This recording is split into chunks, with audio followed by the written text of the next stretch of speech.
Dave's just going to go through a little bit of stuff on those angles, and like I said, if you guys have any questions, you know him, it's your bro, feel free to talk to him. As it stands right now, if you guys don't know, he is under 400 in the world right now.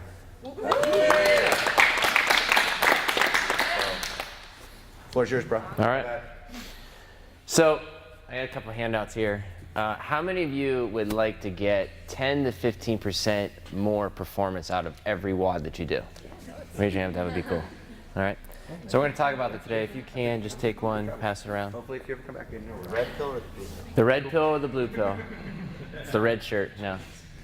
No, so when I left hockey, and I don't know if most of you know my background, but when I played hockey until I was 25, and when I played hockey for Cleveland, in the North American Hockey League, I got a hit with a slap shot in the face, and it shattered my nose in 3 different directions, deviated septum, cut the nerves to my teeth and my mouth, and it was awful. The year before that, I played 77 hockey games in Cleveland, and when that slap shot hit me in the face, I was in a state of where I hit the wall. I hit an emotional wall that just absolutely put me in a different place in my life. And so let's fast forward, that happened to me, a lot of things changes. You know, I've hit this wall in my life. It was about 23, 24 years old, and I'm like, this sucks, right? As I got going in CrossFit, well, let me back up. After my hockey career, I gave up on working out. I got up to about 200 pounds. I'm 175 right now, 205 pounds, and I did nothing. And you know, I did a couple other things. I did the P90X thing. I did the Insanity thing. I did all that, and then I met the CrossFit Exchange community, and that's when my life really changed. And now for a year and a half or so, I've been, you know, doing CrossFit. And what I realized as I was thinking about this wall is I was thinking about, you know, a physical wall and a emotional wall, right? And so I'm like, all right, this is where the breakthroughs are happening, or could happen. And so whenever you get into a WOD, everybody, it doesn't matter if you're an elite athlete or a beginner, you hit a wall, right? You say, I'm done physically or emotionally. I can't do anymore. And so I started thinking about, how do you break through the wall? How do you do that? So I'm just going to give you some ideas of how to do that, some mental preparation ideas.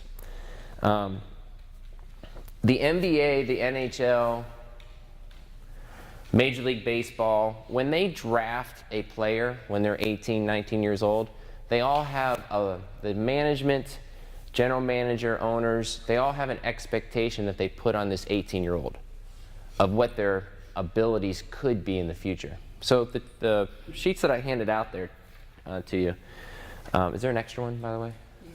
Yeah, good. So what happens when the draft happens is everybody is drafting this player or players on the idea that they will be at a certain ability sometime in their life. Hopefully next couple years where they can actually contribute to the team. So if you look at this chart, there's usually a high expectation and there's usually an ability. And a lot of times the expectation and the ability don't meet. So what can we do? There's two options. We can lower our expectation or we can increase our ability. So if you look at your chart there, if you decrease your expectation, decrease your goals, decrease your results, expect less, you can get to the ability level.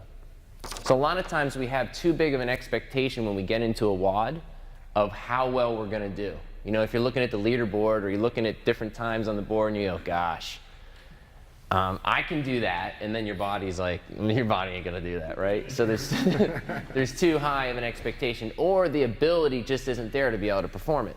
So what we can do is we can lower the expectation. The other thing we can do is we can increase our ability. Now, increasing the ability, which is what I feel like I went through the last year and a half, is working on your skill and your repetition. So if you look at the chart there, for us to increase our ability, we have to increase our time, our resources, our education, our reps, increase our skill, and implement process goals. And that's what I feel like I've really done this past year, especially with chest to bar pull-ups, because I couldn't do them last year. Where's Elena? Like, she judged me last year and it was no rep, no rep, no rep. And I think I've probably put 500 to 600 chest to bar pull-ups in without negotiating the process of doing those, just knowing I gotta put the reps in, gotta put the reps in. So my expectation can meet my ability. So if you look at the chart here, the difference between